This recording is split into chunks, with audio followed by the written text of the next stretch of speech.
여호와께서 내게 이르시되 그를 두려워하지 말라. 내가 그와 그의 모든 백성과 그의 땅을 내 손에 넘겼으니 내가 헤스본에 거주하던 아모리 족속의 왕 시온에게 행한 것과 같이 그에게도 행할 것이니라. 새벽을 깨우는 거룩한 기도자 여러분, 주님을 만나는 영광의 앙망함이 여러분의 새벽을 부유하게 할 수 있기를 바랍니다.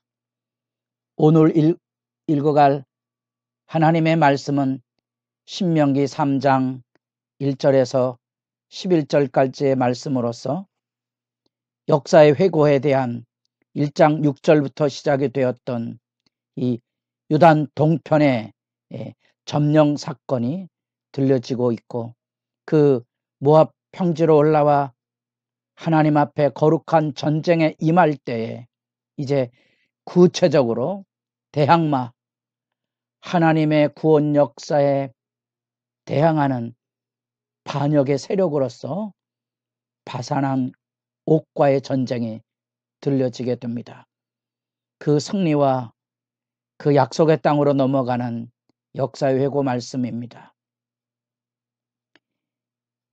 광야 40년의 방황함이 에돔에서 모압을 건너가는 세렛강을 건너자 이루어지게 되고요.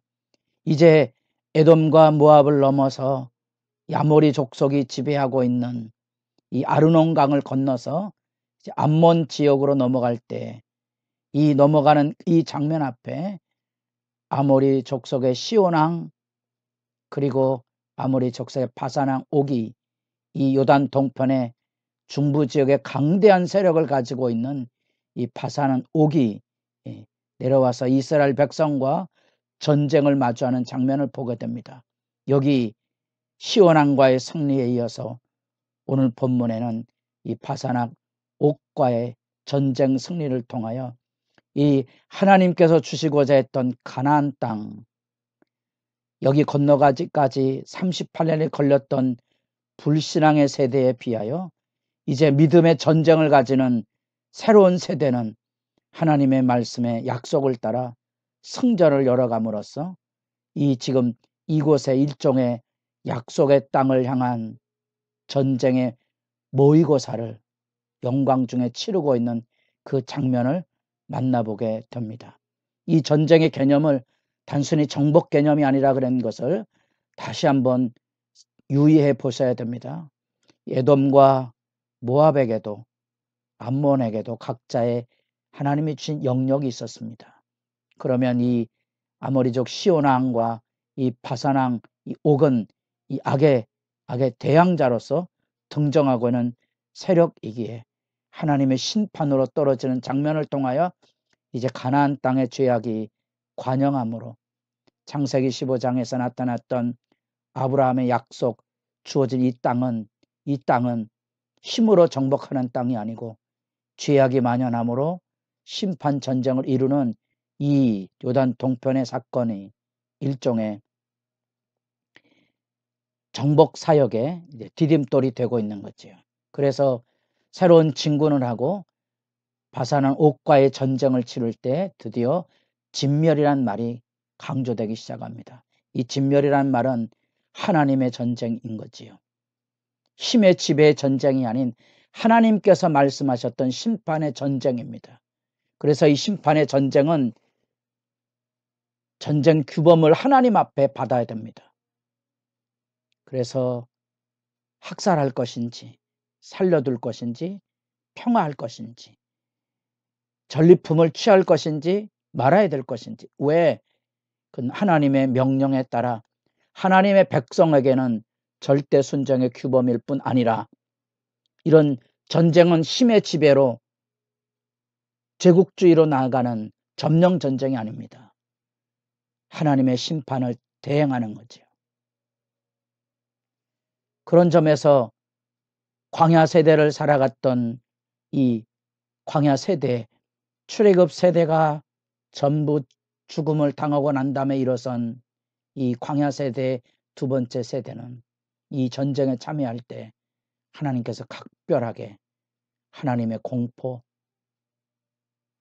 대적자들에게는 하나님의 공포를 심어주어서 내 손에 넘겼다. 우리 역사 회고에서 이 넘겼다는 말이 강조되고 있는데, 특별히 하나님께서 주신 1장 8절에 나타났던 땅을 차지해야 될 이유, 그것은 하나님이 주신 선물인 거지요. 하나님이 주신 소유권 이전이 된 겁니다. 죄악으로 인하여 가나안 땅은 이제 더 이상 가나안 족속의 땅이 아니고 하나님께서 그 땅을 거둬들여서 이스라엘 백성의 선물로 주시는, 그래서 대적자들에게는 하나님의 공포가 주어지게 되고 하나님의 백성은 두려워하지 말라는 겁니다. 하나님께서 너희들에게 선물로 주셨고, 그렇게 하나도 남기지 아니하고 이루는 진멸, 곧 하나님의 전쟁을 선포하고, 그 가운데 3절 우리가 쳐서 한 사람도 남기지 아니하였느니라. 그래서 하나님의 심판의 전쟁을 구체화하고 강조하고 있다는 사실입니다. 이 바사랑 옥은 그런 점에서 마치 바로처럼 마음이 강팍하게 된 시온과 옥에 이어지는 아모리 족속, 가나안을 대표하는 아모리 족속을 표상하는 그들을 통하여 하나님의 구원사의 대항 세력으로서의 이스라엘 백성과 항전을 하는, 마주서는 전쟁을 준비하죠. 그래서 본래 평화의 정책을 따라 움직여갈 하나님의 구원 역사 앞에 반역의 전쟁을 스스로 초래함으로써 하나님 앞에 진멸을 당하고 그 땅을 하나님께서 넘겨주심을 통하여 우리는 요단 동편의 경계를 그곳에서 만나보게 됩니다. 그래서 그 요단 동편의 성읍을 60성읍으로 받아들이게 되는데, 이것은 나중에 여호수아 13장에 가보면 하나님이 주신 요단 동편에 르우벤과 갓 그리고 므낫세 반지파에게 주어진 약속의 땅이 됩니다. 그리고 그 요단의 경계에 대한 이야기들을 전해줌으로써 철침상으로 표현되는 바사랑 옥의 힘의 지배의 실체를 만나보게 해줍니다. 우리는 여기서 하나님의 말씀을 따라가는 진군, 그 순종의 역사가 어떤 결과를 초래했는지, 38년 동안 배우지 못했던 불순종으로 인하여 무너져야 했던 슬픈 과거의 역사를 이렇게 간단하게 요약하고 있습니다. 1장 6절부터 3장 오늘 본문 말씀에 이르는 이 여정 가운데 여러분 기억하십시오. 모세가 요약하고 있는 이 역사의 전쟁의 의미를, 하나님 앞에 약속의 땅에 들어가는 것은 절대 순종을 통하여 이루시는 하나님의 은총을 누리며 사는 거고, 그래서 하나님 앞에 철저하게 진멸, 내 것이 아니고 하나님의 것, 하나님의 말씀에 순종해서 심판을 이행하는 거룩한 책무를 다시 살펴보게 됩니다.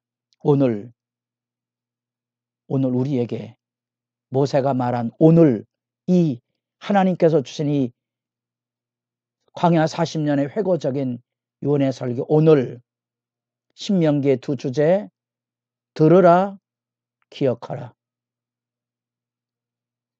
광야에서 일어난 광야 세대에게 들려지는 말씀이고, 오늘 성경에는 오늘 우리들에게는 이스라엘 역사가 보여주고 있는 하나님의 말씀의 교훈이 무엇입니까? 오늘날에도 우리가 서 있는 삶의 자리 안에 하나님 앞에 순종과 불순종의 어둠과 빛의 영역이 있음을 기억하고, 여기 출애굽 세대의 불순종과 광야 세대의 순종의 대비를 통하여 여호와의 전쟁의 위대한 승전보, 우리가 어느 자리에 서 있든지 하나님의 구원을 이루어가는 구원의 전쟁, 빛과 어둠의 전쟁이고요. 그것은 사랑으로 종노릇함으로 이 세상에 죄와 사망이 지배하는 이 세상에 하나님의 나라의 참 빛, 참 소망, 하늘의 기쁨으로 충만한 새로운 삶과 삶의 질서로서의 교회, 그 공동체, 그 하나님의 나라의 실제를 우리에게 대조해서 증언하고 있는 겁니다. 우리는 이 전쟁에 나 같은 사람이라고 스스로 믿음 없는 폄하하지 마시고 겸손이 아니고요. 게으름이 아니고요. 하나님의 말씀을 외면하지 마시고요. 거침없는 담대함을 가지고 하나님의 거룩한 전쟁에 참여해야 되고 여기 지금 그 성전의 이야기를 우리가 지금 누리고 있습니다. 새해 우리 각자가 하나님 앞에서 무엇을 기도하고 있습니까? 여러분들은 무엇을 꿈꾸고 있습니까? 하나님의 부름 앞에 내가 해야 될 삶의 자리 안에 내 가정 안에 교회 안에 우리가 섬기는 사회의 각자의 직업의 삶의 자리 안에 하나님의 뜻을 우리가 어떻게 이루어 갈 것인지 그 안에 십자가를 통한 하나님의 구원의 영광을 품으시고 누군가에게 예수 복음의 자유함을 사망의 질곡에서 벗어나도록 비추어주고 도전하고 일깨워서 하나님의 나라를 이루는데 여러분의 새해 기쁜 비전이 복되기를 바랍니다.